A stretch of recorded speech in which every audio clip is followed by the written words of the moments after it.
Why does English matter? An age-old question that Crystal has so creatively spread across her back wall, exploring her creative palette these days. Good job, Crystal. Say hello to the world. Are you even in there? Yes, okay. Throwing up her gang signs. Anyway, I'm not deleting this. Alright, so vlog number, I don't even know what number this is, but good news is I finished my unit this week, finally. I feel like it's been dragging on forever, but day-wise, I think it's close to 2.5 weeks, which is probably normal. It's just been the snow days and the delays and everything, and then the SOL makeup days, just crazy days going all over the place. So finishing the unit yesterday, fourth block, showed their end of the unit projects, which were their persuasive commercials. They were very good. I was very impressed. I'm in the process of trying to convert all of their files to upload to their class wiki, so if anybody out there has any suggestions for a free converter, please let me know. Third block is taking their persuasive test today, so hopefully that will go well. I did do a review yesterday, and I don't know, we'll see how it goes, but like I said, ending the unit. To reflect a little bit back on how the unit went as a whole, the unit is persuasion. In 11th grade, they have to write their persuasive essays. Fourth block, I was pretty impressed with a lot of what they wrote. Third block, I haven't even started grading theirs. From what I have read, they took the longest to finish theirs, but they also struggled the most, so I'll have to get back to you on how they did. Also, with persuasion, they have to do, or they're required to present something, and I allowed fourth block to do that with their persuasive commercials. I was a little disappointed in some of their speeches. It didn't seem like they prepared them as much as I had wanted them to. It looked like they cared and put a lot of time and effort into their commercials, but then when it came to the speech part, it was just like thrown together at the last minute or read off a piece of paper. I just wish that I had more time to actually sit down and work with them on persuasive skills. Presentation-wise, I don't know if that's just a really high expectation that I have, or they just don't know. I have no idea. I just wish I'd had more time with that. I'm hoping when we get to the debate part of this year, I can then work on their presentation skills a little more and focus on that, since we have to move on.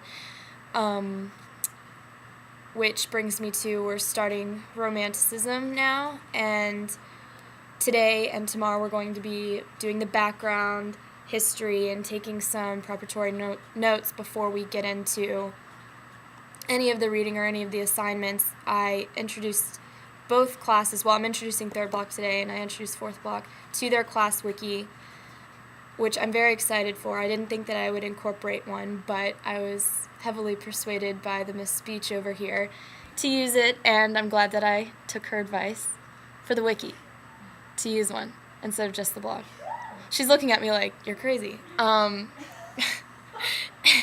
I am using one, and I really like it, and they're going to be collaborating, pulling their ideas and thoughts and notes together to, I guess, teach themselves about American Romanticism. And then we're going to be moving into using the wiki for their fireside poet projects, which they're each going to get a fireside poet and make a mini lesson that they're going to teach the class, so we're not killing poetry, because I don't want to kill it right before we even begin.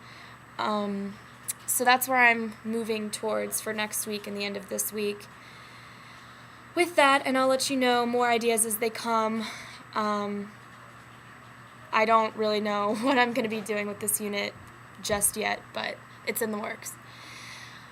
Some concerns that I've been having lately with student teaching is my balance between how I grade and what I expect of my students. I kind of mentioned this before with the presentations. I feel like with my college level kids, I have an expectation for them, because they are college level, to meet the goals that I would set for myself, and when they don't reach them, I'm not disappointed, but I'm just like, I know you have the potential to do it, and you're not putting enough effort into it. And I don't know if that's just me having too high of expectations or I'm just a really hard grader. I don't know what it is, and I don't really know how to balance that and have my expectations set to the learners themselves, like the specific learners. And then with third block, I guess I move my expectations to, I want them to try to reach eventually where the college level is, but I know that because they're a different group of learners that they're not quite there yet, and I have to reach them in a different way, and some of their expectations are, I wouldn't say lowered, they're just tailored differently. So it's just trying to balance all of my grading expectations, because I feel like I'm setting their goals high, but I'm allowing them to know what I expect of them from the beginning. I remind them, I show them examples. It's not like I just tell them at the beginning and then they're set free and then they don't know what to do. I'm constantly reminding them and supporting them, and then at the end of it, when I don't see the results that I expected, I'm just, I guess, frustrated.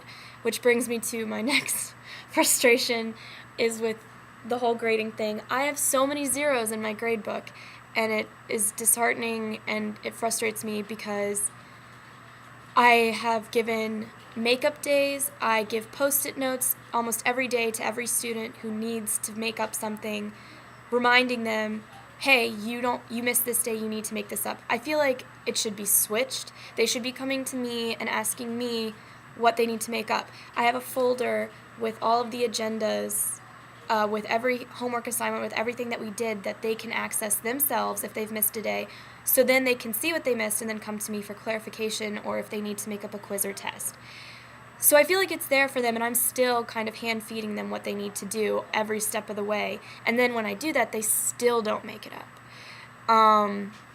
So I have kids failing my classes right now that really don't need to, not because they can't do the work, but just because they're simply not doing it. And at the end of the day, I know that it's not me. I'm doing everything that I can to help them to get the grades, but I don't know. It still kind of sucks to be like, well, 5 or 6 kids failed my unit because they didn't turn in their essays, which was a 65-point grade. Like, I even told them, I was like, even if you turn it in late, a 25% is better than a 0, and they still just don't want to do it. So I don't know. I guess it's just hard coming from the college level where every student, they know their responsibility as a student, and it's up to them to do it, and you see kids who care and want to do their work, and then you come back to high school and you see the kids who just simply don't care, and it's frustrating to get them motivated. Or I just question how to motivate them, I guess. But for the ones who are motivated and do their work, I'm really grateful for, because they really do a great job. So I don't want to sit here and harp on the kids who don't do their work, because that's not the majority. But it still is there, hanging over my head. That's really all I have to say for this week.